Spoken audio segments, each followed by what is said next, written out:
Bismillahirrahmanirrahim. Alhamdulillahirabbil alamin. Wassalatu wassalamu ala asyrafil anbiya'i wal mursalin sayyidina Muhammadin wa ala alihi wa sahbihi ajma'in.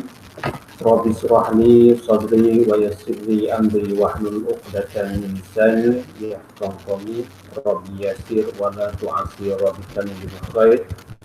Assalamualaikum warahmatullahi taala wabarakatuh dan salam sejahtera.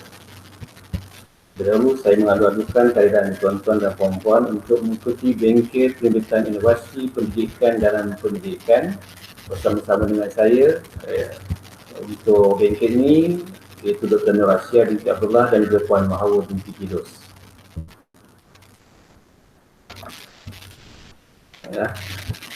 Jadi soal saya cetusan inovasi pendidikan dalam penyelidikan. Langkah awal pengasihan inovasi bermula dengan penyataan masalah. Jadi setiap subjek yang diajar ada masalah yang tersendiri dalam pengajaran dan pembelajaran, PDP dalam bilik ajar ataupun dalam bilik kuliah. Jadi jabatan kami dari Tanpa Kerja Melayu, tuan-tuan perempuan ada daripada jabatan lain, bahasa Inggeris, matematik, sains kognitif, bahasa Arab, Yakin. Jadi ada masalah yang tersendiri itu dengan matematik, ada masalah yang tersendiri untuk mengajar. Bukan masalah keseluruhan, mungkin hanya pada topik atau sub-topik yang tertentu sahaja. Jadi yang itu yang kita akan hasilkan di inovasi. Jadi kita kena pasti masalah, rancang dan laksanakan kajian. Jadi kita buat refleksi pengajaran dan pembelajaran. Ada topik-topik tertentu yang kita ajar yang pelajar-pelajar yang kurang faham atau lambat faham. Kita fokuskan kepada kajian kita pada topik tersebut. Adanya objektif kajian, kumpulan sasaran, serta kita rancang pelaksanaan tindakan kajian yang kita akan laksanakan. Jadi kaedah untuk refleksi PDP kita boleh dianalisis melalui audio ataupun video. Boleh dilakukan perbincangan dengan rakan sejawat, lakukan juga rujukan jurnal serta artikel. Jadi tuan-tuan dan perempuan boleh lakukan tinjauan awal dengan melakukan soal sidik, sehbatan soal sidik. Boleh gunakan juga form, gunakan kertas soal sidik, ataupun boleh lakukan juga temu bual dengan pelajar ataupun murid-murid. Pemerhatian daripada dalam bilik kuliah, bilik darjah, dan boleh juga adakan ujian pra dan ujian pos kepada pelajar-pelajar. Hasil dari dapatan tersebut boleh kita analisis secara kuantitatif atau kualitatif atau mixed method. Baiklah, saya beralih kepada satu permasalahan yang biasa terdapat di rumah. Dan ada satu analogi yang mudah supaya tuan-tuan dan perempuan lebih faham bagaimana nak menghasilkan inovasi. Inovasi sukar membuka penutup tin. Jadi kita lihat di sini gambar ini menunjukkan bahawa pembuka tin yang digunakan ialah pisau. Jadi ditebuknya tin tersebut berlubang-lubang dan akhirnya inilah hasilnya.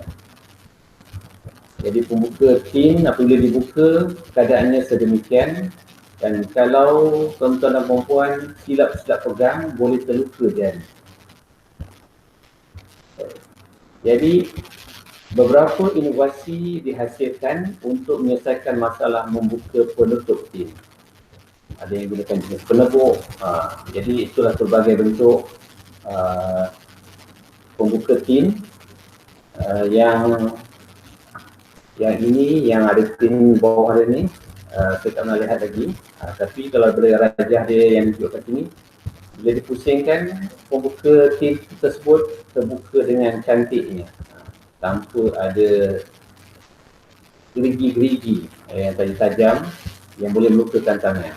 Jadi inilah antara inovasi yang dihasilkan hanya untuk membuka penutup tin saja. Kalau kita lihat ada 1, 2, 3, 4, 5, ada 6 yang dapat saya paparkan di sini. Mungkin ada lagi yang lain-lain. Baik, ini hanya untuk membuka penutup tim. Baik, sekarang saya beralih kepada masalah dalam pengajaran dan pembelajaran. Seperti yang saya awalkan tadi, saya maklumkan bahawa setiap subjek ada masalahnya yang tersendiri. Sekarang saya berfokus kepada bahasa Melayu, sukar membina ayat berdasarkan gambar atau grafik. Jadi murid-murid atau pelajar apabila dia bergambar, dia tak ada idea. Dia langsung tak boleh nak membina ayat. Jadi sini saya bantu pelajar tersebut membina ayat dengan menggunakan kaedah salak. Tuan-tuan dan puan dah biasa dengar kaedah salak. Jadi siapa merujuk pada S, siapa, akronim ini, nama atau bilangan orang, A, aktiviti, pelakuan atau tindakan, L, lokasi merujuk pada tempat, A, alatan, barangan yang diguna pakai atau dipegang berdasarkan grafik tersebut, K, keterangan. Keterangan ini memperincikan pelakuan atau tindakan berdasarkan gambar yang dipaparkan. Baik, seterusnya langkah yang boleh diambil. Menumbuhkan gambar yang ingin dibina ayat. Gambar awal tadi saya dah menumbuhkan 1, 2, 5. Yang kena pasti aktiviti atau kata kerja yang bersesuai dengan gambar. Setiap nombor 1, contoh nombor 1 apa aktivitinya, nombor 2 apa aktiviti. Itu saya menumbuhkan dan kena pasti aktivitinya. Nombor 3, pilih variasi ayat yang ingin dibina. Dengan kaedah salak ni ada pelbagai variasi ayat yang boleh dibina. Jadi secara tidak langsung dapat mengelakkan stereotip antara satu ayat dengan satu ayat. Seterusnya, masukkan kata sendi, kata hubung, penjodoh bilangan, kata adjektif dan imbuhan yang sesuai dengan ayat yang dibina. Bagi memastikan ayat yang dibina itu dramatis, pastikan struktur ayat dan tata bahasanya betul. Jadi di sini telah saya senaraikan ayat yang boleh dibina berdasarkan gambar atau grafik yang dipaparkan tadi. Jadi saya pergi pada aktiviti. Jadi nombor 1, memikul sebatang kayu. Jadi kita boleh songsangkan juga kaedah salak ni. Siapa kita letakkan kemudian? Ali. Aktivitinya memikul sebatang kayu. Lokasi dari dalam sungai. Alatan saya kosongkan atau saya jumpukan ruangan tersebut. Keterangan untuk dibuang ke atas tebing. Jadi variasi ayat ni SALK. Ayat yang kedua, aktivitinya menghulurkan bungkusan yang berisi sampah sarap. Jadi saya letakkan nama Raju. Kemudian lokasi dan alatan tiada dalam ruangan tersebut. Saya gugurkan, saya gunakan penggunaan kata keterangan saja dalam ruangan keterangan. Kepada Ahmad, Raju menghulurkan bungkusan yang berisi sampah sarap kepada Ahmad. Jadi variasi ayatnya SAK. Bagi ayat yang ketiga, aktivitinya cuba mengambil plastik yang berisi sampah sarap. Jadi saya letak saja namanya Pak Mat. Alatan dengan sebatang kayu, keterangan bagi membersihkan sungai daripada timbunan sampah sarap. Jadi variasi ayat ini SAAK. Variasi ayat yang keempat SALK. Variasi ayat yang kelima SALK. Tuan-tuan dan puan boleh baca berdasarkan rajah ataupun jadual yang telah disediakan sini. Baik, seterusnya dengan kaedah salak, katakan murid diberi gambar atau grafik memancing. Aktiviti ini adalah memancing. Jadi gunakan kaedah salak ni, saya gunakan sepenuhnya jadual salak. Siapa? Pak Ali. Aktiviti sedang memancing ikan. Lokasi di sungai. Alatan dengan menggunakan sebatang joran. Keterangan yang baru dibelinya. Jadi variasi ayatnya SALAK. Sementara ayat yang kedua menggunakan gambar atau grafik yang sama. Cuma variasi ayat ni saya tukarkan dia kepada SALK. Siapa? Encik Said. Aktiviti memancing ikan. Lokasi di Sungai Tekala. Keterangan pada setiap hujung minggu. Jadi dengan penggunaan akronim salak, terdapat di sini, saya paparkan di sini ada 12 akronim lain yang boleh dijana oleh murid-murid atau pelajar untuk membina ayat dengan mudah, pantas dan cepat. Siapa? Ali. Aktiviti bermain bola. Siapa? Ali. Aktiviti bermain bola. Lokasi di Padang. Jadi begitulah bagaimana akronim salak ni dapat membantu murid-murid untuk membina ayat dengan cepat dan pantas. Dan bagaimana pula nak menjadikan ayat tersebut dramatis? Di sini saya bantu murid-murid membina ayat mudah kepada ayat kompleks. Okay, siapa? Faris, aktiviti pancing ikan. Lokasi di sungai. Alatan guna joran. Keterangan baru dibeli. Baik, ini kajian yang telah dilakukan ke sekolah kebangsaan, sekolah Cina dan juga sekolah Tamil. Beginilah ayat yang dibina oleh murid. Jadi guru-guru boleh membantu murid untuk menjadikan ayat tersebut dramatis. Pancing, kita letakkan imbuhan memancing. Dan di sungai, penggunaan kata hubung, kata sendi. Okay. Guna joran, jadi letakkan imbuhan menggunakan joran. Joran sebatang joran. Kita letakkan penjodoh bilangan. Baru dibeli, yang baru dibelinya semalam. Kita letakkan dibelinya, ganti nama diri. Okay. Jadi bila ayat disusun nampak lebih kemas. Faris memancing ikan di anak sungai menggunakan sebatang joran yang baru dibelinya semalam. Jadi kalau sebagai seorang guru memberi markah, saya rasa tak ada masalah dengan keadaan ayat yang sedemikian. Setelah kita bantu murid-murid bagaimana untuk menjadikan ayat tersebut lebih dramatis. Baik. Seterusnya, impak dari inovasi yang dihasilkan tadi. Jadi murid tidak ada lagi lahirnya ungkapan-ungkapan dari mulut mereka, tak ada adilah nak tulis ayat, susahlah belajar bahasa Melayu, susahlah nak buat ayat, malaslah belajar, apalah aku nak tulis ni, apa perlu gambar ni untuk buat ayat. Itu antara perkataan-perkataan yang sering kedengaran di telinga guru ataupun pendidik yang mengajar tentang pemahaman masalah yang dihadapi oleh murid. Jadi ada murid kata macam mana nak buat ayat yang berlainan jenis. Jadi sebab tu dihasilkan inovasi salah ni, jadi ada pelbagai variasi ayat yang boleh dibina berdasarkan kaedah salah. Jadi macam mana jadikan ayat dramatis? Jadi kaedah tadi telah memandu murid untuk membina ayat dengan dramatis. Okay, seterusnya impak dari inovasi. Setelah jadikan ujian pra dan ujian post. Sebelum ni tahap minimum dan memuaskan sahaja. Setelah diadakan didikan bimbingan menggunakan kaedah salah, murid cemerlang, baik dan juga memuaskan tu semakin meningkat, semakin bertambah. Ini antara impak dari inovasi yang dihasilkan. Terusnya, impak yang kita dapat lihat, cepat murid menjana idea. Ayat yang dibina secara berpandu, mereka ada banyak pilihan variasi ayat. Masa untuk menjana idea itu dapat dijimatkan. Selain itu, kos yang murah kerana sehelai lembaran kerja boleh memuatkan 3 latihan untuk membina ayat. Ayat dibina menjadi dramatis dengan penambahan kata hubung, kata sendi, penjodoh bilangan, imbuhan dan ganti nama yang boleh disesuaikan dengan ayat. Selain itu, murid mudah mempelajari dan guru juga mudah untuk mengajar menggunakan kaedah salah. Pelajar asing mudah membina ayat beransur maju pada ayat mudah kepada ayat kompleks. Jadi kerja langsung murid-murid akan merasa seronok belajar dengan kaedah salah. Jadi mereka akan ingat buah salah, ingat kaedah salah. Jadi tadi saya telah tunjukkan satu contoh inovasi. Sebenarnya ada pelbagai inovasi yang boleh dijana dengan kaedah salah. Antaranya ialah bagaimana menjana isi karangan menggunakan kaedah salah. Bagi murid-murid yang bermasalah, ini antara inovasi yang kedua yang saya hasilkan. Jadi siapa guru besar, aktiviti berucap, lokasi di Dewan.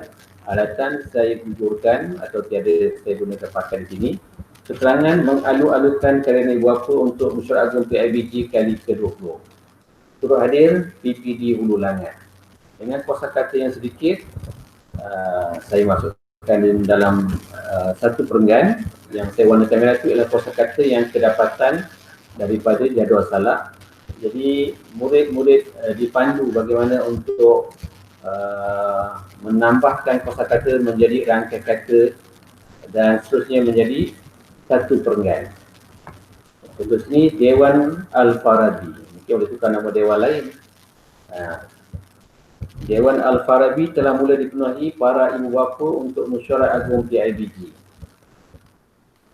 Tepat jam 8.30 pagi, juruacara majlis iaitu Cikgu Mokhtar bin Mahmud mempersilakan guru besar Sekolah Kebangsaan Aman Sentosa. Mungkin boleh tukar mengikut sekolah masing-masing. Tuan Haji Faris Syami bin Arman, boleh tukar nama guru besarnya lah. Ini hanya sebagai contoh bagaimana untuk menjana idea untuk cari isi karangan dan seterusnya mengembangkan kosakata yang sedikit menjadi satu perenggan yang sesuai dengan tajuk karangan yang diberi. Seterusnya, inovasi yang ketiga yang saya hasilkan di sini, umrah dengan kaedah salah. Saya sendiri menghadapi masalah masa diberi bimbingan untuk menunjukkan umrah. Kami sekeluarga menghadiri kursus dan bila balik paksa berbincang untuk lebih jelas apakah yang disampaikan oleh penceramah.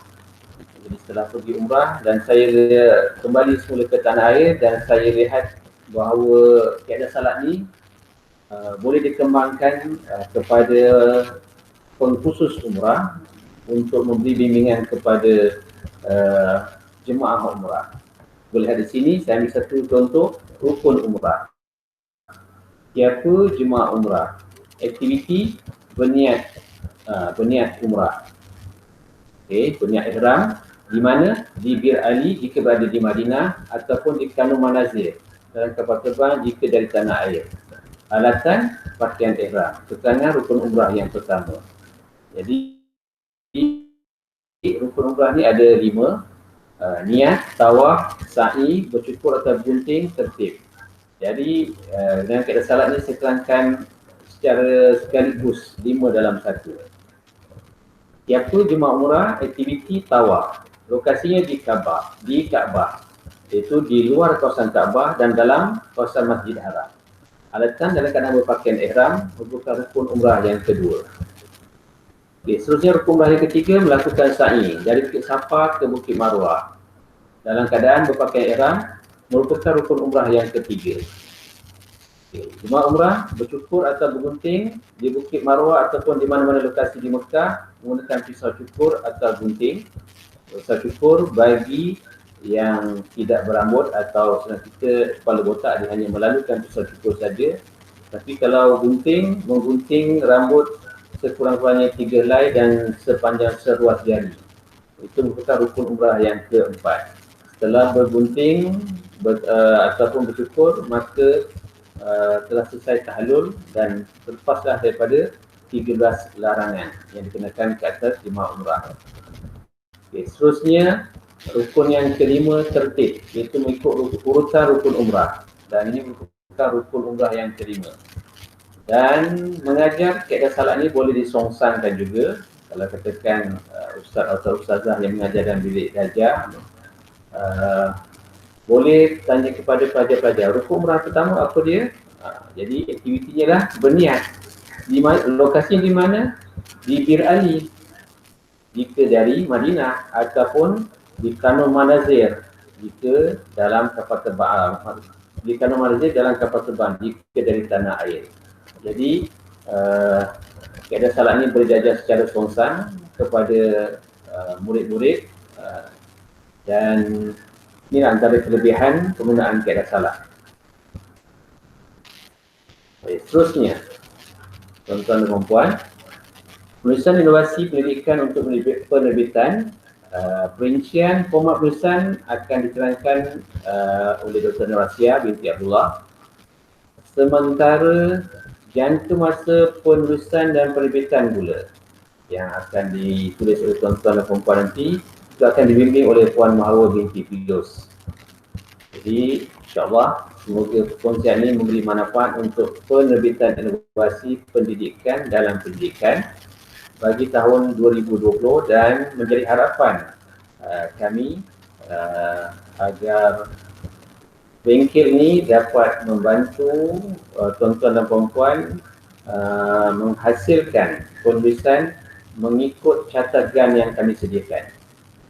Jadi kita ni target pada hujung tahun akan dapat diterbitkan buku perkongsian inovasi pendidikan dalam pendidikan dari pelbagai disiplin ilmu.